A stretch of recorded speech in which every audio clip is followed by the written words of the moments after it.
village what is called murag kuan ba sitio.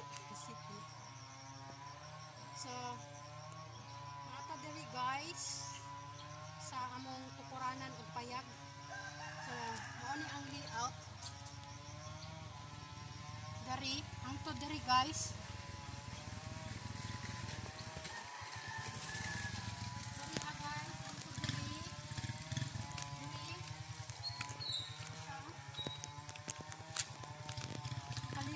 Guys, kanya.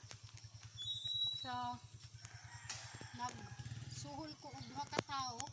Ang nahimo guys, isa ka ingon ani ug kanang ingon ana. So, ang diri wala pa siya nahuman. So, ito guys, sinimulan ko na siya. Yan, papunta doon. Yan. So, titingnan natin guys kung kaya ko siyang tapusin, no? Kasi yung dalawang tao sabi mahirap daw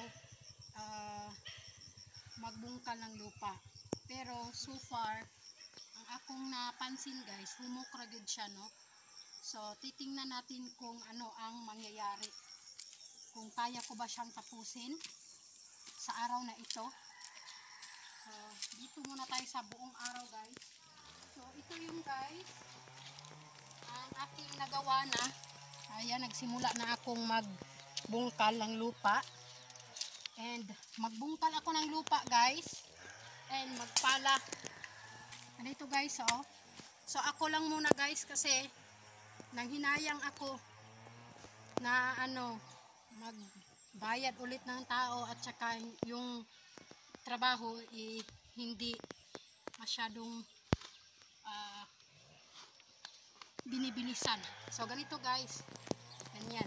So dapat tinatapon yung lupa doon guys. Ganyan. Tapon.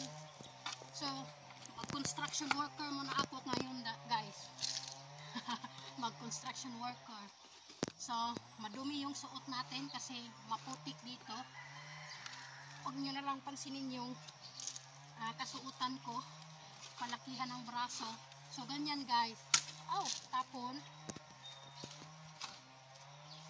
So, madali lang naman siya guys. Ganyan. Yung tapon siya guys. So